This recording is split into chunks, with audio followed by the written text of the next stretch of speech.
गोचर की भूमि को कब्जे में कर लिया जाता है। ऐसे में बहुत गंभीर मामला लगता है। जैसा कि नागौर जिला हमेशा से प्रभावित रहा है, पेयजल की समस्या वहां रही है। ऐसे में 3 तालाबों को अगर कहीं कोई निजी कंपनी अधिग्रहित कर ले, सरकार की मनमानी भी उसमें सामने आती है। जिस तरह से सरकार एक पक्ष को सुनकर एक तरफा कार्रवाई कर उन तालाबों को अधिस्वीकृत करने की मंजूरी दे देती है, ऐसे में गंभीर सवाल उठकर आता है, क्या कर रहे हैं? क्या आमजन के सरोकारों को यूं ही दबा दिया जाएगा? क्या आमजन की आवाज का गला यूं ही घोट दिया जाएगा? बेसुध प्रशासन और सोई सरकार क्या यूं ही काम करती रहेगी और जिंदगी का अधिग्रहण यूं ही होता रहेगा? तो इस समय सीमेंट कंपनी की मनमानी पर चर्चा को जारी रखेंगे। हाजिर होंगे एक और छोटे से ब्रेक के बाद।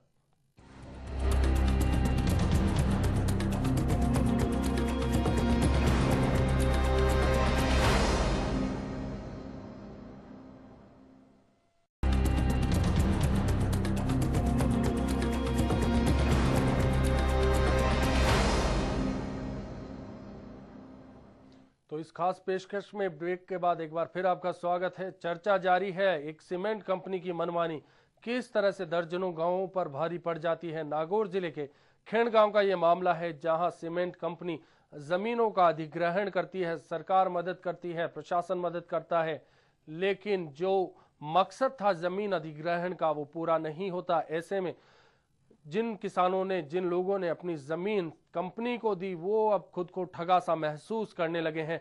नागौर संवाददाता यूनुस फोन लाइन पर है। यूनुस, जो आज एक मीटिंग चल रही है, कलेक्टर ने करीब 5 लोगों की अध्यक्षता में एक कमेटी का गठन किया है और ये कमेटी अब तय करेगी कि खेड़ गांव का भविष्य क्या हो। क्या लगता है, क्या गांव के पक्ष में कोई फैसला आएगा? उम्मीद सभी लोगों को, ग्रामीणों को, और हम भी उम्मीद जता रहे हैं कि ग्रामीणों के पक्ष में कम से कम 13 फुट 30 फुट आम रास्ता जरूर मिलने की संभावना हम जता रहे हैं। और ग्रामीण भी, कई लोग बाहर खड़े हैं और अंदर मीटिंग चल रही है। 10 खेड़ गांव के, नाना गांव के, रूपासर गांव के प्रतिनिधि मंडल है।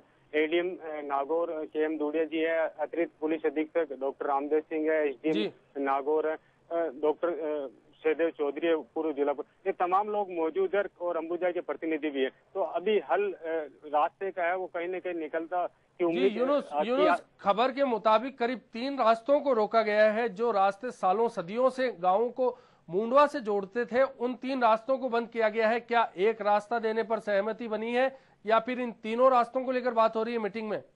मीटिंग में तीनों रास्तों को लेकर बात हो रही है। साथ में जो औद्योगिक इकाई है अंबुजा प्लांट को लेकर इसकी तय सीमा भी तय की जाएगी कि आखिर प्लांट कितने दिनों में लगेगा। ये भी दूसरा बड़ा मुद्दा है। यहाँ ग्रामीणों की मांग रखी है कि प्लांट कई सालों से आप जमीन अधिग्रहण कर रहे हैं, लेकिन प्लांट के नाम पे कुछ भी नहीं है। तो ये भी शर्त रखी जा रही है कि आप लीज को आगे मत बढ़ाइए, कम से कम प्लांट नागौर के अंदर स्थापित कीजिए, लेकिन उसकी समय सीमा तय होनी चाहिए। तो अभी आम रास्ते पे चर्चा हो रही है, उस पे देखो नतीजा क्या निकलता है। उम्मीद ये निकल रही है कि 30 फुट आम रास्ते पे अभी चर्चा चल रही है जी। और इसके आगे ग्रामीण। यूनुस, नागौर फ्लोराइड ग्रस्त है, जमीन का पानी फ्लोराइड से होता है। ऐसे में क्या जो 3 तालाब है, ये जाहिर है कि इन गांवों के लिए ये तीनों तालाब भी काफी महत्वपूर्ण है, पेयजल का स्रोत है, पशुधन के लिए नागौर जाना जाता है। ऐसे में पशुओं के लिए तमाम, मतलब कुल मिलाकर गांवों का जीवन, जिंदगी इन तालाबों से जुड़ी है। क्या ये तालाब भी कंपनी की जद से मुक्त हो पाएंगे?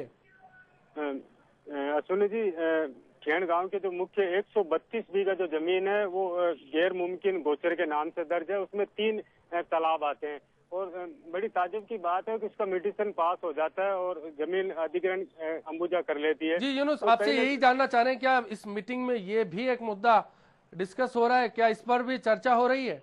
हाँ, इस पर भी जाहिर सी बात है, ग्रामीणों की मांग थी कि 132 बीघा जो जमीन आपने मिटिशन पास कर ली है और अधिग्रहण कर लिया तीनों तालाबों को, वो भी मुक्त रखा जाए। अब अंबुजा ये अपनी तर्क दे रहा है कि भी हमें पेड़ लगाने, तो हम उस जमीन को पेड़ रिक्वायर के तौर पर वृक्षारोपण करेंगे। ग्रामीण ये मांग कर रहे हैं कि हमारा पीने का पेयजल स्रोत है उसको मुक्त रखा जाए। अभी उस पर भी चर्चा होनी है, लेकिन देखो नतीजा क्या निकलता है, अभी मीटिंग चल रही है। जी, बहुत बहुत शुक्रिया आपका यूनुस, तमाम जानकारी के लिए, चर्चा के लिए। तो सीमेंट कंपनी की मनमानी को लेकर देर से जागा भले ही, देर आए दुरुस्त आयत की तर्ज पर नागौर जिला प्रशासन अब जागा है।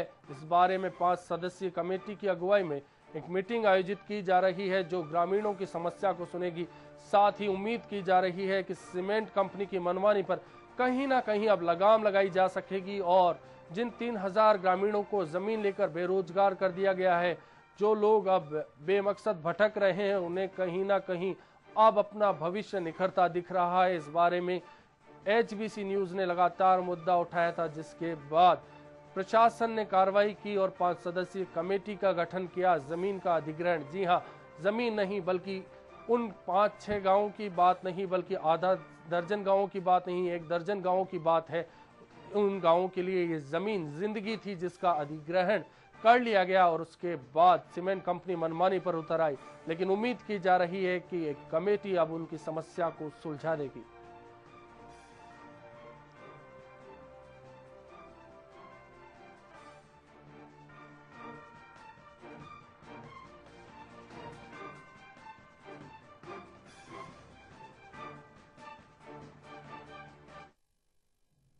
तो इस खास पेशकश में फिलहाल के लिए इतना ही। दीजिए पूरी टीम को इजाजत। नमस्कार।